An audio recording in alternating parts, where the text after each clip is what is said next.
Well, hello, and welcome back to stately Vaughn Manor. Today, we're going to be talking about the Sun Eater series from Christopher Ruocchio. And the series so far has 3 books. I think it's going to be a 5-book series. So far, I've read the first 2, so that's what we're going to talk about today. The first being The Empire of Silence, and the second book being Howling Dark.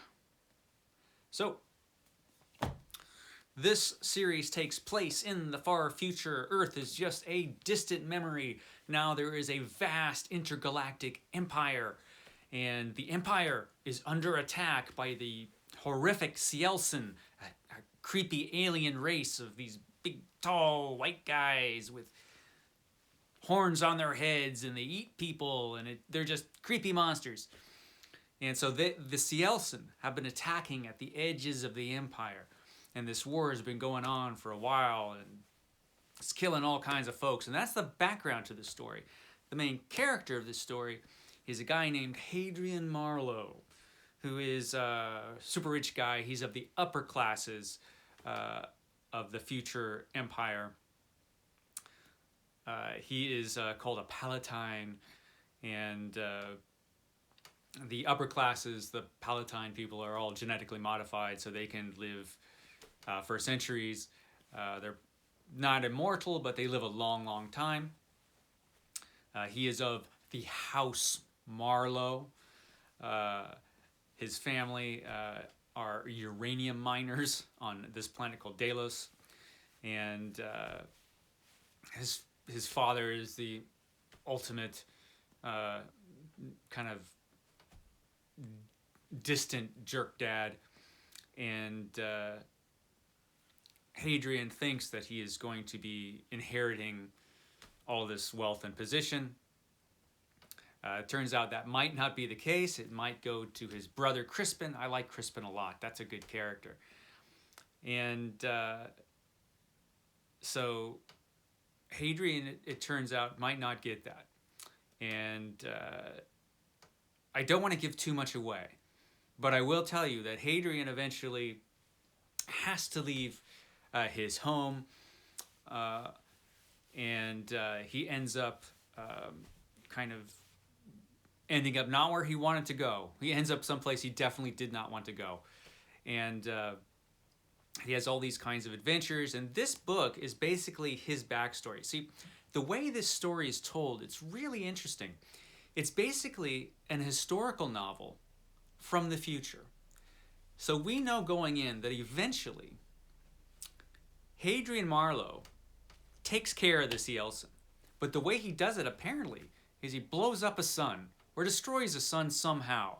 And it ends up killing a bunch of human beings as collateral damage.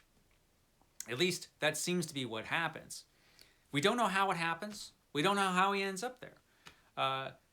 And the kind of conceit is that it's an historical novel from the future, basically. So it's like if you read an historical novel about Caesar, you know what happens to Caesar, right? We know how he ends up. The interesting thing is all the stuff that happens in between, and how does he get to that point? This is kind of like that, where you know where this guy ends up. How does he get there? And it's written in a very interesting way, in that it just assumes that the reader knows all this stuff that we actually, as readers, don't know.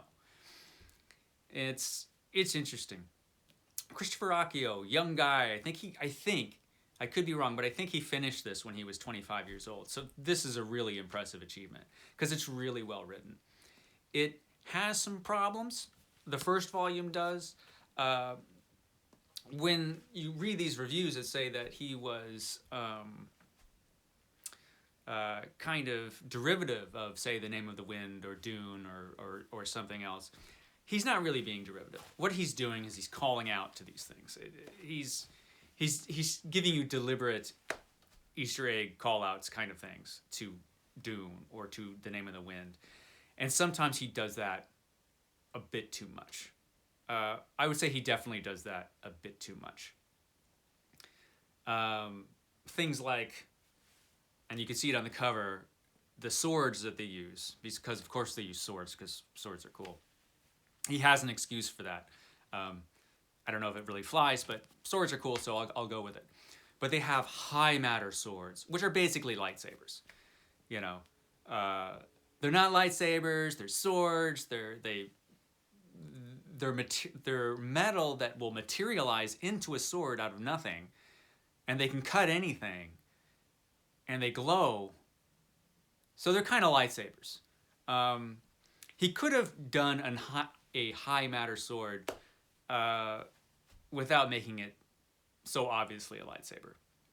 And there are things like that in this book. This book calls out to doing a lot as far as how the society is structured, the social houses and things.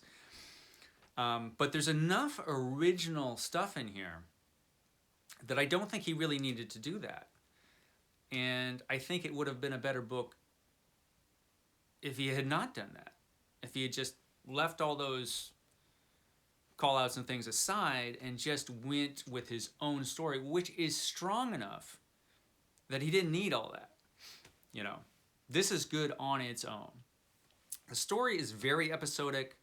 It starts off with him at home and for a good chunk of the early book. Then he goes off to another planet where all kinds of really cool things happen, and then he goes and does some other things. It does feel at times in the first book a little meandering, like even though cool stuff's happening, you're kind of like, okay, what's the point? Where's this going? It does sometimes feel like you're reading different books within this book. So it's a little disjointed. The writing is really good, like I said. It's a little melodramatic at times. Hadrian Marlowe, the main character, is really melodramatic. But Christopher Ruocchio seems like a pretty self-aware writer, and he realizes that, and all the other characters call Hadrian Marlowe out on being melodramatic, so it's okay. There's a really great character in here called Valka, who's a xenobiologist. I think it's a xenobiologist or a xeno something. She's basically an archaeologist who studies the societies of extraterrestrials. I think that's what she does. And she's a great character. She's the love interest. And that's not a spoiler because you know as soon as she shows up that eventually she's going to be the love interest. And she's always calling Marlowe out on stuff. It's great. She's a good character. This is a really good book. By the end of the book, you know where it's going. It's all backstory. It's entertaining backstory, though, of Hadrian. Now, when you get to this book, The Howling Dark is a much, much better book. It's solid. It's focused. It's on point. You know from beginning to end what Hadrian is trying to accomplish. Again, I don't want to give any spoilers away because this is pretty good, and a lot of really cool stuff happens. A lot of great intergalactic space opera adventure, but also some pretty deep stuff. And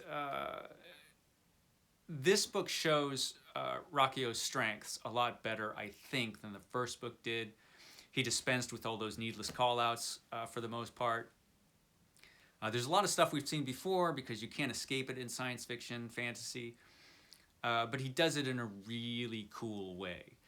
And there are moments where human beings are talking in a conference with the Cielsen, the alien invader creatures. And they're speaking to each other, and Hadrian's translating so they understand the words of what they're saying.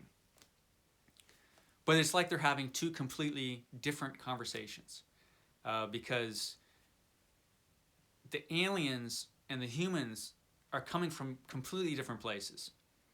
And they're just focused on completely different things. And because they're alien to each other. So even though they know the language, when they're having this conversation, it's like two different conversations. They're saying different things. They're understanding different things. Like you say something, and they'll understand the words, but they're taking it the completely wrong way. And it's interesting. He does it better than I'm describing it. But it's like there's a lot of stuff like that in this book. Clever stuff. Hadrian just gets more interesting. He is not a perfect character, Hadrian. These are his memoirs, so everything is told from his point of view. It's like you stumbled upon Hadrian's memoirs, and he's telling his story. So as the story progresses, you're like, is he an unreliable narrator? We know he did something that was pretty unpopular, because he killed a whole lot of people in taking care of the Cielsen. So is he trying to make himself sound good in this story, the way Caesar did when Caesar wrote his, Gallic campaigns and his Civil War memoirs? Is he doing that? But at the same time, he's kind of self-deprecating, and he kind of puts himself down sometimes when you think, no, you shouldn't be doing that. So it's interesting. I haven't completely figured out Hadrian yet. I'm really looking forward to the third book in the series, The King in White. Is it The King in White? I'm going to have to look it up because now I can't remember. The Demon in White. Oh, that's a much better title. The Demon in White is book 3. It's in hardcover. I was going to wait for the paperback, which I think it comes out in June or July, but I might not wait. I might just pick it up, and just because I want to find out what happens. In between these two books, you can pick up this book, which is a little novel. I nearly dropped that on the floor. Which is a little novel about Hadrian's brother Crispin, which is a great character. I really like Crispin, and the relationship in the first book between Hadrian and Crispin is just so well done. Chris Ruocchio is really good with the relationships. So anyway, this is an adventure which takes place, I guess, between the first two books. Has nothing to do really with the first two books, except that it has Crispin as a character.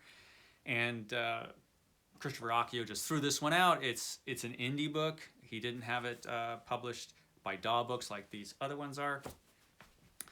But it's really good. It's a good short adventure story. So the way I read it is I read Empire Silence, then I read this, then I read Howling Dark, and that's a good way to do it. Hey, I highly recommend this guy. See if I can get this right. Yeah, I highly recommend this guy. He actually has his own YouTube channel where he talks about his books. He's always writing. He's always giving you updates. I checked it out because I was wondering a little bit about the background and about when the new books are coming out. And he gives you updates all the time. You get the feeling that you can be pretty sure that this book series is not going to be unfinished. He's gonna finish these things. So, Empire Silence, good book, not perfect, but well worth reading. Howling Dark, really good book. This one does drag a bit in the middle, but not for long. A lot of action in this book, tons of action. It's interesting that I'm doing this after my Edgar Rice Burroughs video because there's a lot of Edgar Rice Burroughs in the DNA of this book. So, yeah. Check out these. Christopher Ruocchio. Check out his channel. I will put a link in the description box below if you want to do that. I got some more videos coming up. I'm going to do a quick video about Mexican Gothic, which is a great book that I read in January. And I'll probably do my horror TBR in that same video. Or maybe I'll make it another video. I don't know. I never know what I'm going to do till I do it.